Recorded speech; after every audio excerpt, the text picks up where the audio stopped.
Assalamualaikum warahmatullahi wabarakatuh. Alhamdulillahi wa kafa wa salamun ala ibadihi alladhina istafa ma ba'd. Sebenarnya jadwal pagi ini Ustaz Dindin Sirajuddin, tapi beliau nampaknya berhalangan dan berdiri di mimbar Ar-Rahman, mimbar Baitur Rahmi. Ini saya harus absen kawan-kawan saya dahulu yang masih hidup, karena saya melihat banyak yang sudah lewat. Semoga Allah Ta'ala mencahayai kuburnya. Saya lihat di sini ada Pak Matsuki. Ada kemarin saya lihat Pak Yahya. Mana Pak Yahya? Ada Pak Parto juga. Ini orang-orang lama di Masjid Ar-Rahman dulu. Siapa lagi ya? Masih ada. Ada depan saya Pak Haji Hartono. Ustadz kita, Ustadz Jamaluddin. Alhamdulillah. Bersyukur kita kepada Allah Ta'ala, karena kota ini kota penuh kenangan. Saya pindah ke sini belum ada masjid, tanah lapang. Kemudian kita bikin Masjid Ar-Rahman, Yayasan Muslim BSD. Saya pindah bulan April tahun 89. Itu kota ini diresmikan oleh Menteri Dalam Negeri Rudini tanggal 16 Januari 89. Belum lama diresmikan saya sudah pindah di sini. Umur 22 tahun. Dan setahun kemudian Allah kirimkan bidadari untuk menemani saya hidup supaya jangan menjomblo terus. Alhamdulillah beberapa tahun kemudian Allah kirimkan lagi satu bidadari lagi. Dan saya menikahnya di sini, di atas tanah ini. Dinikahkan oleh Ustaz Yasin. Mana Ustaz Yasin? Paling berkah itu menikah dengan Ustaz Yasin. Anak saya 9 dari bidadari yang dinikahkan oleh beliau. Beberapa tahun kemudian Allah kasih lagi menjadi saksi pernikahan saya Haji Hartono. Begitulah. Berikutnya ada lagi, nggak usah diceritain semua, tapi ini berkah. Sekarang Allah kirimkan saya anak 20, 8 laki-laki, 12 perempuan. 3 sudah selesai hafiz Quran, yang lainnya masih dalam perjalanan. Ustaz Rasim ini dari awal Masjid Ar-Rahman. Berkah daripada usaha Bapak semua makmurkan masjid, maka sekarang Allah berikan kepada kita Islamic Center. Islamic Center ini pusat Islam. Tampil muazin kita nih, Bang Haji Sangkut. Beliau juga orang lama di BSD ini. Banyak orang-orang lama yang nampaknya masih beredar sampai sekarang. Islamic Center ini artinya pusat Islam. Dulu yang menjadi pusat Islam itu bukan Mekah, tapi Madinah. Madinah menjadi pusat Islam ini karena ada orang-orang hijrah dan ada orang-orang Ansar. Ada orang muhajirin, ada orang ansar. Ada pembentukan masyarakat baru. Ini mirip-mirip dengan Kota Mandiri Bumi Serpong Damai ini. Di sini ada orang dari Sulawesi, dari Papua, dari Jawa Timur, Jawa Tengah, dari Lampung, Palembang, Bengkulu, Medan, Riau. Ada yang dari Ternate, Ambon, dari Nusa Tenggara. Guru-guru kita banyak dari NTB.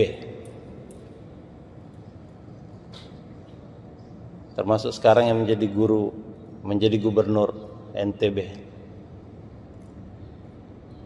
Hadirin yang mulia, ini ada masyarakat yang hijrah dan nusrah, terbentuk masyarakat baru. Maka menjadi Islamic Center. Yang kedua, Islamic Center ini harus di sana ada pendidikan. Simbol kota ini cerdas, modern, religius. Sini banyak dari TK, PAUD, SD, SMP, SMA, SMK, University. Banyak. Universitas dari luar negeri juga banyak di sini. Sekolah-sekolah terbaik ada di BSD. Maksudnya supaya cerdas. Hanya jangan kita salah paham apa yang dimaksud cerdas. Nabi memberikan batasan apa yang dimaksud cerdas. Al-qayyis mandana nafsahu wa amila lima ba'dal maut. Orang yang cerdas itu, kata Nabi, orang yang senantiasa mengingat maut dan buat persiapan untuk menghadapi kematian. Ini orang yang cerdas. Kalau orang tidak ingat maut, setiap saat bikin pabrik, bikin kantor, bikin perumahan.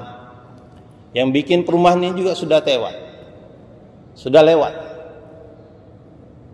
Bos Sinarmas Group sudah lewat. Tidak ada satu gedung pun yang dibawa. Jadi benar sabda Nabi Sallam, yang cerdas ini yang ingat mati, ingat persiapan mati. Cerdas, modern, alhamdulillah. Kota kita ini luar biasa. Jalan-jalannya bagus, sistem drainasenya bagus. Saya baru pulang dari Maroko. Di Maroko ini, Afrika Utara, kalau orang mau bikin komplek perumahan, developer mau bikin komplek perumahan, maka 5 perkara ditanggung oleh developer. 1, jalan, dia harus bikin jalan yang bagus. 2, drainase, dia harus sistem drainasenya bagus. Yang ketiga, listrik, dia harus membangun jaringan listrik yang bagus. Yang keempat, sistem pembuangan sampah, dia harus punya sistem pembuangan sampah yang bagus. Dan yang kelima, ruang untuk ibadah atau ruang kegiatan sosial. Ini ditanggung oleh developer. Baru diizinkan dia untuk menjual kafling. Jadi kalau mau bikin rumah di Maroko, 5 perkara ini harus ada. Baru diizinkan menjual kafling. Kalau tidak ada, maka tidak diizinkan. Saya lihat di Australia juga begitu. Di Australia, rumah-rumah bahkan sudah ada yang disyaratkan harus lengkap. Rumah itu baru boleh dijual kalau di dalamnya tuh ada microwave, ada kulkas, ada mesin cuci. Jadi tidak boleh jual hanya tanah kafling, hanya rumah kosong, tidak. Di beberapa tempat alhamdulillah Dan di Australia ini ada masjid dibeli oleh Darut Tauhid Agim. Itu tadinya gereja Protestan, dibeli menjadi masjid. Kami itikaf di situ. Dan masjid itu jemaah antar-bangsa dari seluruh dunia. Alhamdulillah ada berbagai orang dari berbagai negara, warna kulit sholat di situ. Hadirin mulia, Islamic Centernya pusat Islam. Harus ada orang yang hijrah dan nusrah. Kami ini jamaah bergerak dari berbagai provinsi, ada yang dari Papua di sini, ada yang dari Sumatera Utara, bahkan ada orang Indonesia tapi mukim di Amerika, di Boston juga bersama kita itikaf di masjid ini. Ada orang-orang sekitar Tangsel ada di sini. Ini maksudnya belajar jadi muhajirin. Dan orang-orang yang ada di sini kalau belajar menjadi orang Ansor, maka insya Allah Islamic Center ini tidak sekedar simbol, tapi akan menjadi betul-betul kenyataan, menjadi pusat Islam. Dari sini orang berangkat ke seluruh dunia, berangkat ke Eropa, ke Amerika, ke Australia, dari Islamic Center BSD, Islamic Center Tangsel, berangkat ke seluruh penjuru dunia. Dari seluruh penjuru dunia juga datang ke sini. Datang saudara-saudara kita dari berbagai bangsa, berbagai bahasa. Dulu di Masjid Ar-Rahman sudah pernah datang jemaah dari Inggris. Jemaah dari Inggris datang di Masjid Ar-Rahman sebelum Masjid Baitur Rahmi. Dia katakan dulu di Inggris tahun 62 hanya ada 3 masjid. Satu masjid nggak dipakai sama sekali. Satu masjid lagi ditumbuhin pepohonan karena hanya dipakai Jumatan. Dan itu Jumatannya bukan pada hari Jumat, Jumatan pada hari Ahad. Mereka kerja sampai hari Jumat, Sabtu hari keluarga, hari Ahad mereka punya waktu untuk ngumpul-ngumpul, mereka Jumatan pada hari Ahad di Inggris. Ada satu masjid lagi yang ada azan 5 waktu. Jamaah dari India datang ke sana. Selesai azan, jamaah menunggu. Tidak ada satupun yang datang. 10 menit, 15 menit, 20 menit, nggak ada yang datang. Ditengok keluar, udah setengah jam tidak ada satupun yang datang. Sampai 1 jam ditungguin tidak ada orang yang datang. Bahkan muazzinnya juga tidak datang. Tadi dia azan kok hilang. Bang sangkutnya itu gak kelihatan mana tadi. Dia azan tapi hilang. Akhirnya jemaah itu sholat sendiri. Tiba waktu azan. Waktu asar datang lagi yang azan. Selesai azan dia mau pergi. Ditahan sama jemaah. Mau kemana? Mau pulang. Loh kenapa habis azan gak sholat? Kok mau pulang? Dia bilang, saya di sini dibayar hanya untuk azan. Ini muazzin profesional. Dia azan karena dibayar. Itu ada yang lebih dahsyat lagi. Saudara-saudara kita berangkat ke Madagaskar. Ini jemaah dari Kebun Jeruk bergabung dengan jemaah dari Singapura. Mereka berangkat ke Madagaskar. Di Madagaskar mereka masuk satu masjid. Ada satu orang yang azan. Azannya indah sekali. Mirip azan Masjidil Haram. Jemaah masuk ke sana, sholat sunnah sambil menungguin orang-orang untuk datang. Lama. Baru ada satu orang datang pakai tongkat. Orang tua. Begitu orang tua masuk masjid, dia lihat ada orang, langsung dia nganggukkan kepala. Qomat katanya. Qomat. Kemudian selesai sholat, jamaah heran kok yang azan ini tadi tidak ada. Maka jamaah tanya kepada orang tua yang menjadi imam. Ini tadi mana yang azan? kata orang tua itu yang menjadi imam, dia bukan orang Islam. Saya bayar dia hanya untuk azan di sini. Ini muazzin profesional juga. Dia dibayar untuk azan. Suara saya udah tidak kuat. Maka jamaah tanya, boleh nggak kami ajak dia masuk Islam? Oh boleh, coba aja, itu rumahnya yang cat warna hijau. Jamaah datang ke sana. Kemudian tanya nama, kemudian dipuji-puji azannya mirip azan Masjidil Haram Mekah. Dari mana kamu belajar azan seperti ini? Oh saya dengar di televisi, saya punya YouTube, dengar dari sana. Oh. Kenapa kamu azan tapi tidak masuk Islam? Nah, saya tidak tahu caranya, katanya. Ini orang tidak pernah diajak oleh Pak Imam untuk masuk Islam. Dia hanya disuruh azan dan dibayar.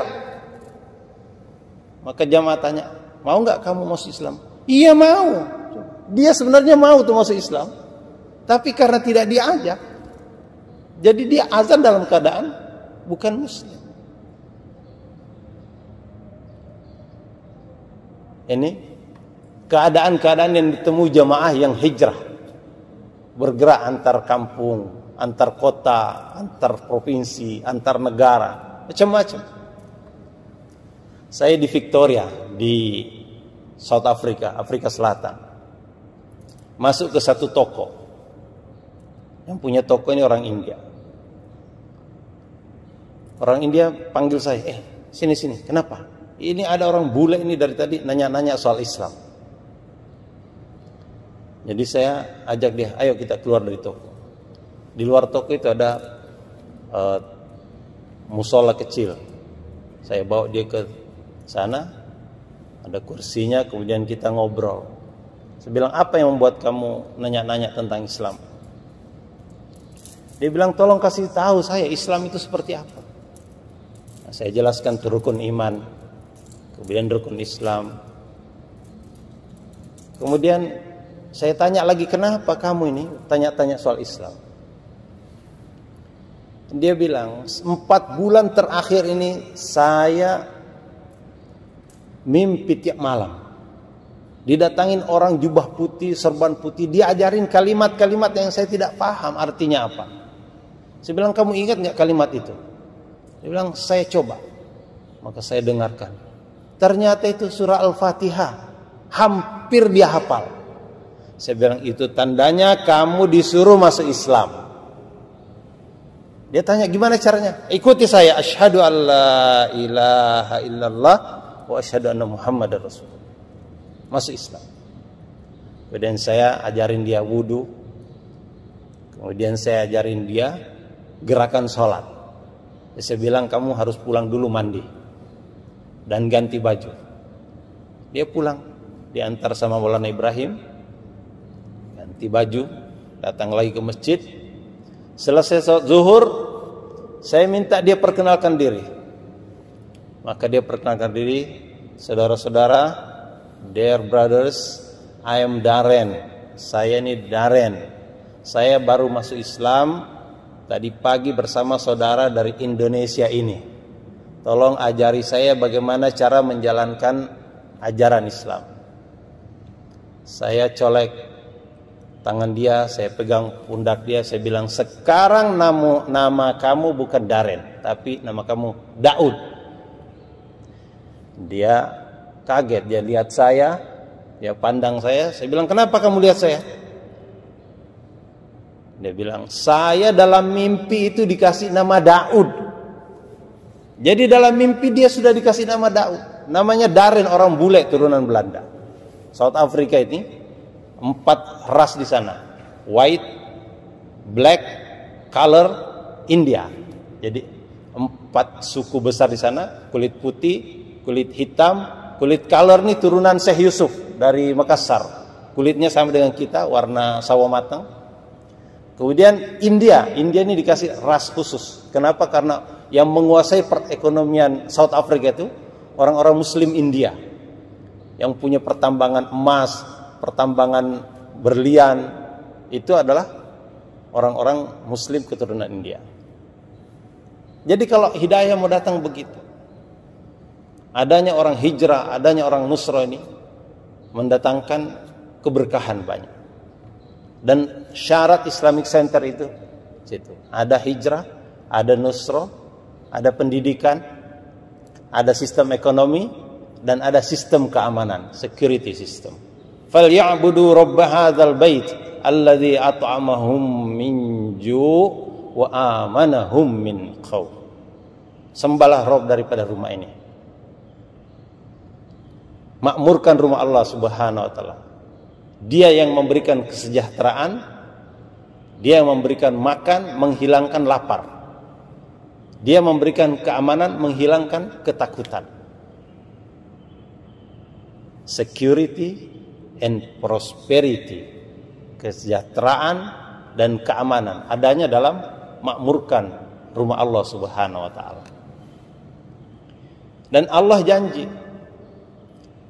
man alifal masjid alifahullah. Siapa yang sayang kepada masjid, Allah akan sayang kepada dia.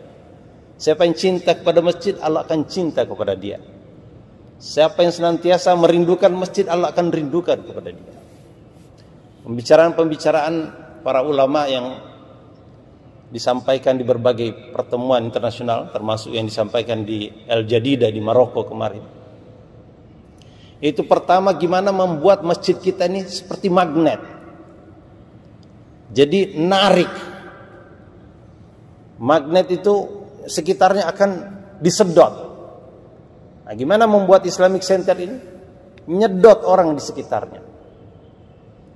Paling strong magnetnya nih Masjid Nabi, Masjidil Haram Makkah. Manusia tersedot dari seluruh dunia. Dari Cicentang, Rawabuntu, Ciater, Lengkong Gudang, semua tersedot ke sana. Hebatnya magnet Masjid Nabi. Kata Maulana Ilyas rahmatullahi, setiap masjid ini adalah anak-anak Masjid Nabawi.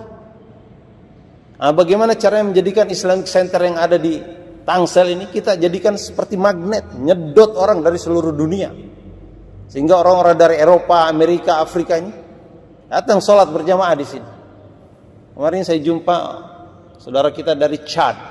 Chad ini dari Afrika. Sholat di sini. Kemarin maghrib bayan sebelumnya. Bayan maghrib Syekh Ismail Yamani dari Yaman. Artinya masjid kita ini punya potensi untuk menjadi magnet, menyedot orang dari berbagai belahan dunia. Kedua, bagaimana masjid kita ini seperti sofa. Sofa ini enak ditiduri, enak diduduki. Orang kalau datang ke masjid itu senang dia, betah dia berada di sana. Sehingga kalau tidak disusuli sama istri tidak pulang ke rumah. Kenapa betah di masjid? Kalau dia haus ada air, bisa minum. Kalau dia lapar ada makanan. Kalau dia sakit ada obat. Kalau dia pegel ada yang pijitin. Kalau dia ngantuk ada bantal. Masjid-masjid di Afrika nih, Afrika Selatan, semua punya ruang khusus untuk tamu. Lengkap fasilitasnya untuk tidur, untuk kamar mandi. Bahkan air wudunya itu ada, bisa disetel. Mau air panas, mau air dingin, mau air hangat. Ini Afrika Selatan. Air wudunya bisa disetel. Jadi masjid ini nyaman, sehingga orang tuh betah, senang.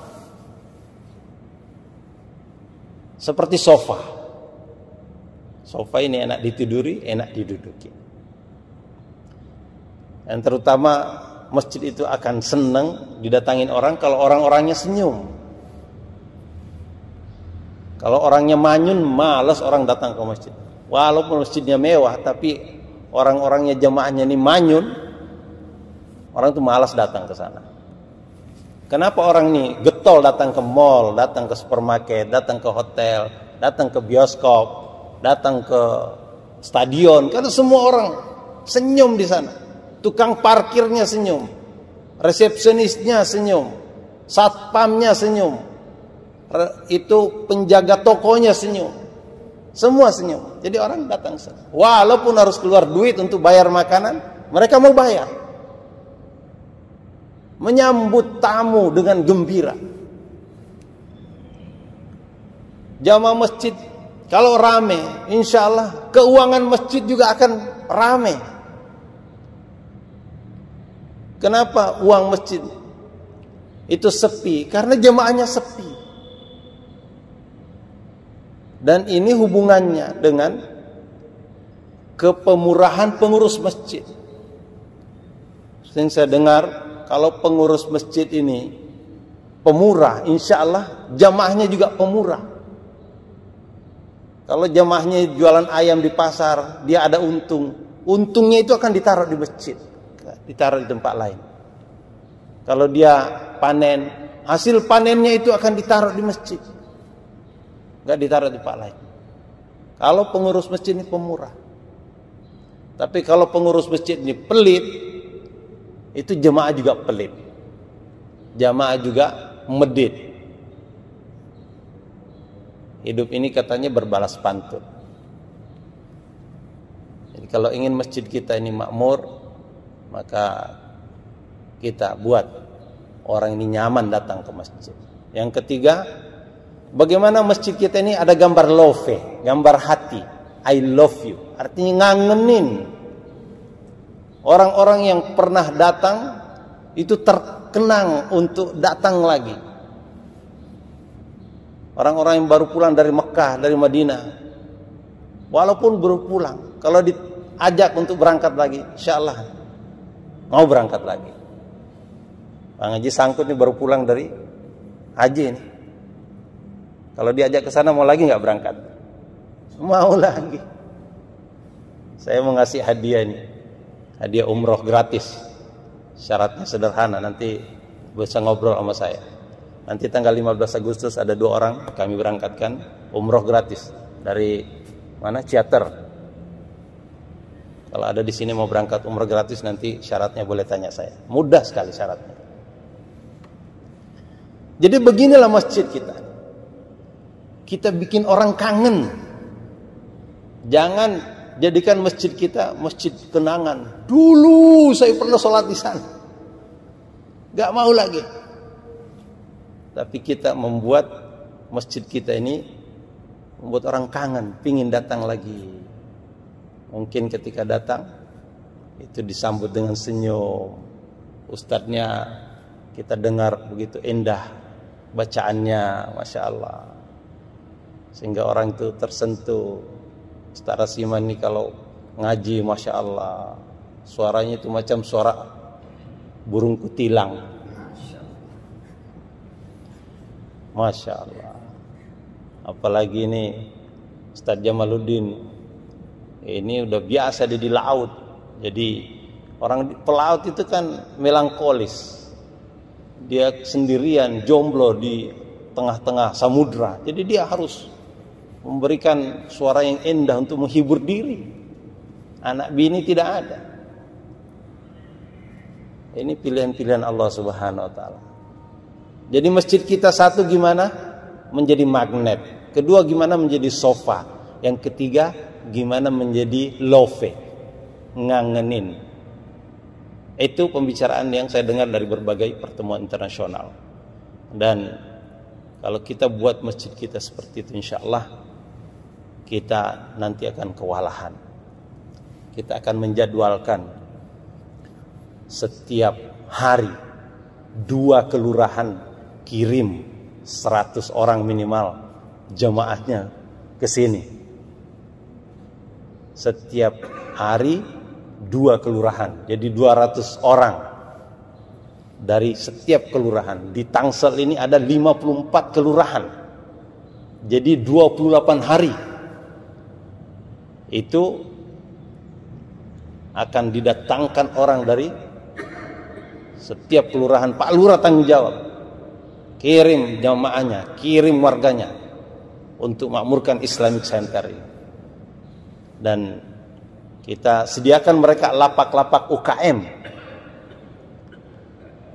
sehingga mereka datang itu juga bawa usaha-usaha mereka di kelurahan masing-masing, sehingga terjadi perputaran ekonomi, terjadi perputaran bisnis, perputaran informasi, dan inilah yang akan menjadi Islamic Center. Mudah-mudahan Allah terima, dan kita insyaallah hari ini jemaah masih ada di sini sampai besok pagi. Bapak-bapak yang ada kesempatan tidak sibuk boleh bergabung jam 10 nanti taklim. Selepas zuhur biasa pembacaan hadis, asar juga begitu. Kemudian sore-sore jam 5 kita keliling. Kemarin saya keliling di blok C4 sampai ke rumahnya Ustaz siapa yang di ujung sana, sampai dekat rumahnya Pak Yono. Alhamdulillah banyak juga jumpa Pak Asep, jumpa orang dari Padang namanya Wawan. Mudah-mudahan Allah terima setiap amal kita, dan kita ini buat usaha semata-mata untuk mencari ridho Allah Subhanahu wa taala. Kalau Allah ridho, maka walaupun seluruh makhluk ini tidak ridho, cukuplah bagi kita. Tapi kalau Allah tidak ridho, walaupun seluruh makhluk ini ridho, tidak ada gunanya. Karena itu kita cari keridhaan Allah Subhanahu wa taala. Mohon maaf, subhanallah bihamdi, subhanakallahumma. Assalamualaikum warahmatullahi wabarakatuh.